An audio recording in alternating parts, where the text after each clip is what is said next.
Good day, friends. How are you doing? Welcome to yet another online video. My name is Miss Catherine Ibuleme. I've taken the subject agricultural science. Before today's lesson, let's have a recap of our previous videos.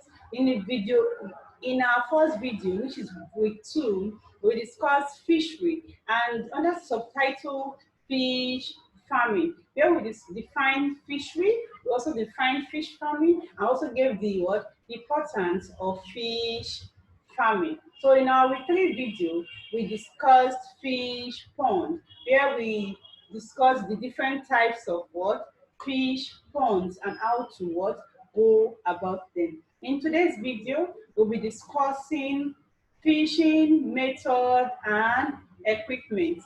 Fishing method and equipment. So before we commence today's lesson, let's look at our lesson objective.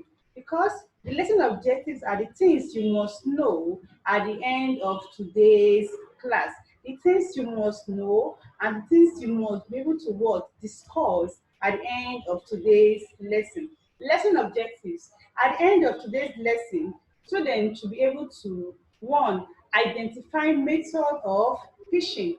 2. Discuss the method and equipment of fishing. 3. State the maintenance of fishing tools and equipment. I take that again. At the end of today's lesson, students should be able to 1. Identify method of fishing. 2. Discuss the method and equipment of fishing. 3. State the maintenance of fishing tools and equipment. Fishing tools and equipment. Fishing management requires a good knowledge of fishing jars. You don't just use the equipment because you want to use it. You require a good knowledge of it. You must know what you are using, the kind of method or the kind of jars you are using to for your fishing. You don't just pick up any kind of jar for fishing because you want to fish or because you know how to fish. So you can just use any equipment that you see for fishing. It's not so. You must have a good knowledge of whatever you are doing. You must have a good knowledge of the fishing equipment. You must have a good knowledge of the fishing jars. And there is a great divergence in the efficiency of different form of fishing jars. It means there are separation or different ways that the jars work, different ways that the fishing equipment works. A fishing equipment and B fishing equipment cannot work the same way. They have different efficiency and they have different ways at which they work. So you need to know the different ways at which your fishing equipment can be used and how to for them to be able to work well and give a good result. So we move ahead. We have the first fishing method. We have the net. We all know net, and we have different type of net. And the fishing nets are used for fishing. We know that the fishing nets are used for fishing, and there are different types of net. And these nets are devised made from fibers woven in a grid-like structure. They are made of woven kind of, for example, you can get a net in form of iron or wire. You can use a net as a wire, and which you can use to construct in a grid-like structure. Net comes in different ways, but they are being woven. They are being woven for different in a different like structure. I take that again. Nets are devices made from fibers woven in a grid-like structure. And fishing nets are usually meshes formed by knotting a relatively thin threads together. They are really meshes formed by knotting a relatively thin threads together. When you observe your fishing net, find out that the grid-like structure are the same thing. You cannot see a big meshes and you see another one small. They are all in the same pattern and in the same form because they are being knotted in a relatively thin thread. You can see an example on our screen. You can see this one is different from the other one, the other structure of net. We have so many types of types of what fishing net, and it depends on what and how you want to what use it at a particular time, or how do you want to what use the what fishing net. So we have another one to be what wounding what equipment. Fishing jars can be used to wound the fish and catch it.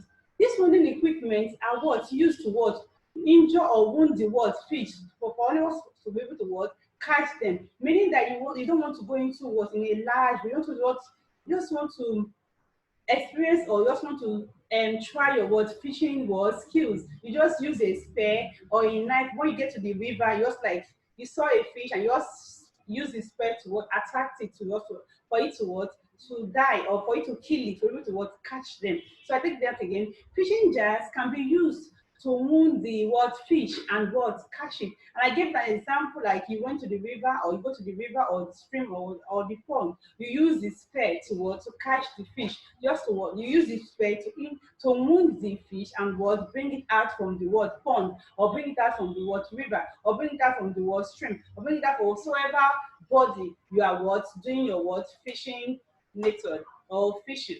So now I think that again, fishing jar can be used to wound the what fish and what catch it, and they are very useful for killing fish which struggle as they are being what caught. These wounding equipment are very useful for what killing fishes that are being what that are struggling as they are being what caught. We have an example of this. We have the knife, we have the spear, we have the spear for catching of the fish, and we also have another example, which is we have the knife, we have the spear, we also have the hook. Hook also is also used as what wounding what equipment. We move ahead to what fishing what traps. We all know what is what trap. Traps are just a way of catching things. For example, we have different kind of trap. We have the fishing trap. Fishing trap are of various types, which I have discussed, and are usually woven from what bamboo cane. We have an example of our bamboo cane can be used for different what purpose. They can use an example. If you don't know a bamboo, or if you have not seen a bamboo before, you'll see a bamboo where a site or a building is being constructed. They also use that same bamboo to hold the what the structure of the house. So that is an example of a bamboo cane. They can also use it to what to construct or to weave what traps.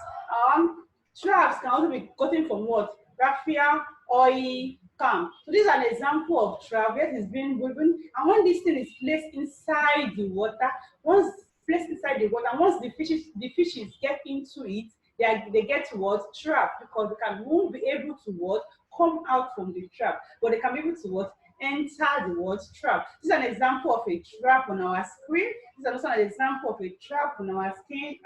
You can see that. So we'll move ahead to the what fences. There's another what method, and also another equipment used for what fishing method. A portion of shallow water are screened with what fences made of what raffia or oil what palm fruit. This part of water, a shallow water that is not too deep, they've been what fenced around with what a raffia or oil palm front. We all know the oil palm front. You just need to construct a shallow water in a way that whenever the fishes enter, they can't be able to what go out. It's another way of what catching, or method of what catching what fishes. A portion of shallow water are screened with fence made of what raffia or oil palm front. But oil palm front. And the fences are made in such a way that the fish can enter the enclosed area at what high tide. The fish can enter but cannot be able to what go out. If and then we're talking about what fence fences. You can use what a shallow what water as screened with what fences. You use the bamboo or what the bamboo or palm front um leaf or raffia to what to construct this what these fences in a way that the fishes can be able to what enter, but they cannot be able to what go out. So we move ahead to another one. We have the word the hooks and line. The hooks and line. This is the simplest jar employed for what fishing. We all know it, that the hooks and line. So the requirements are what the line and the word baited hook. The line and the word baited hook. These baited are attached to the hook, and as the fish swallows the bait, they get what hooked. This bait also once you put it into the river or the stream, once the fishes swallow it, they get what hooked, and the hook and line brings it what out from the river or from the stream, from the lake, whichever body you are using. Which is another method is what hooks and line. This is the simplest jar employed for fishing, and the requirements are lines and what baited hook, and the baited are what attached to the hook, and as the fish swallows the bait, they get what hooked. So we have another example as what fishing baskets, pots, and guns. These ones are once you go for fishing, you catch the fish, where will you put it? Inside a basket or a pot or a what? A gun. Some fishermen, when fishing in ponds and shallow lake, place clay pots, gun, and what? Basket in water to catch the what? Fish which enter them. Sometimes when you go fishing and you've seen the fish coming out, you place a basket to catch them, or you place a pot or a gun, or you have a fish pond, you want to catch a fish, you also use a basket or a pot or a gun to what catch the what fishes. So we move to another one. We have what the use of what poison, the use of what poison. The farmers uses what poison to what catch fish without even minding the what environmental factor or the pollutant the poison will be given to the what to the environment. What their own main target or the main way, the reason why they're going using poison to what catch a very large numbers of what fishes without even minding without even minding that they endanger what human life, and this should be what avoided. Uses of what poison, the introduction of poison to water endanger human life and should be what avoided, not because of selfish reason or selfish purpose of what making large amounts of money or making profit. The farmers go is using what poison to endanger what human life, and this method is advisable to what avoid it, because it's not really a good method of fishing method. It's not really a good method of what fishing. Like example of this poison, we have the what the DMAC 25, the DMAC 25 and what gamma line 20. They are what example of what a poisonous substance that can be put in the river, in the stream to what for the purpose of us catching of fishes. And this was endanger human life because it makes the water what contaminated. So we have what draining of what water. This usually involves draining the whole water in the pond and collecting the whole fishes left behind. I believe this kind of method is done in what in fish pond, draining all the water from the fish pond to what bring out the fishes from the fish pond. We have what use of what explosive, use of what explosive. This method is when once the or you have a sight of a fish, you use a gun to aim at the fish to what for enable you to what catch the fish. Uses of what explosive, uses of explosive. Underwater explosives are what denoted killing or stunning fish which float and are picked up. Type of explosive are what dynamic and gone. Well, this today's topic is what fishing method and equipment. I will be discuss different type of what different method and also different types of what fishing method and equipment. Some farmers will use some fish farmers will use the net. We also have the trap. We also have uses of poison. We have the hook and line. We have the using of wounded equipment. We also discuss uses of poison, drainage of water, and use of what explosive. So we've come to the end of today's use of what explosive.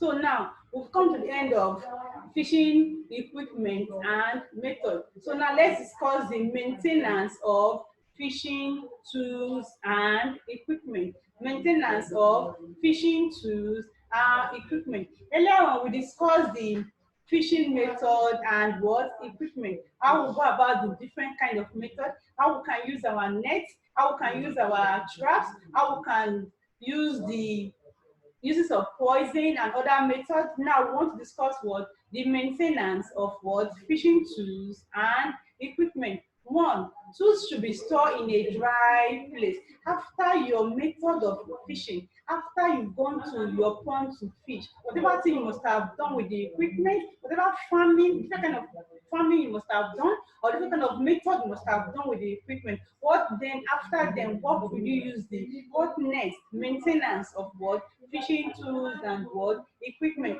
We need to keep our tools and equipment in order for us to be what? For us to use it next time. Because if it's not properly kept, it's going to be what? It's going to what? Run out and it will be what? Rusted, and it will not be what? Used the next time you want to what? Go fishing. So now the maintenance of what? Fishing tools and equipment. One, tools should be stored in a what? Dry place. Tools should be stored in dry place. When you are back from the farming, or when you are back from fishing, you should what? Clean the tools and let them be stored in a what? A dry place. Especially the nets that are what? Wet. Store them in what? In a dry place. Put them, allow them to get dry before what? Taking them inside the what? Tools house. Protect them from what? Sun and rain. Tools should be stored in a dry place, especially the net, protected from what? Sun and rain. Protect the net from what? Sun and rain. Two, they should be kept in a cool, dry place when not in use. Two, they should be kept in a cool, dry place when not in what? Use. When we are not using it, it shouldn't be seen around our house, shouldn't be seen around the farm. It should be kept in a what? In a cool, dry place so that it will be out of what? Out of the reach of children, not to what? Endanger them mistakenly. So now, these tools should be kept in a cool, dry place when not in what? In use. Three, fishing tools should be kept away from children, especially those with sharp edges. Fishing tools should be kept away from children, especially those with sharp edges. When it's not littering around, it should be what? Kept away from children, meaning that wherever you put your tools or the house, you keep all your fishing tools. Children are not allowed to be what? There or be playing around the place where the tools are being kept. Four, fishing tools with metal parts should be washed, dried, and rubbed with oil after use. Fishing tools with metal parts should be washed, dried, and rubbed with what? Oil after use. Now, we've discussed what? Maintenance of what? Fishing tools and equipment. Like I told you, it should be kept in a what? In a dry place when not in use, and also be kept out of the reach of what? Children. Those ones with sharp or metal parts should be washed, dry, and rubbed with oil afterward use. We've come to the end of today's class. We've come to the end of today's class. Hope you've enjoyed yourself and hope you understand the video. And I believe you must have copied your notes inside your lesson note. Don't forget that today's class you will be able to what? Identify the method equipment of what? Fishing, and also discuss the what? Maintenance of fishing tools, which we have done. And I know that you'll be able to what? Do that on your own. So we've come to the end of today's class. Hope you've enjoyed it. Take care of yourself and don't forget to be happy and I believe that by God's grace, very soon we will meet in person to discuss more. Take care of yourself and God bless you.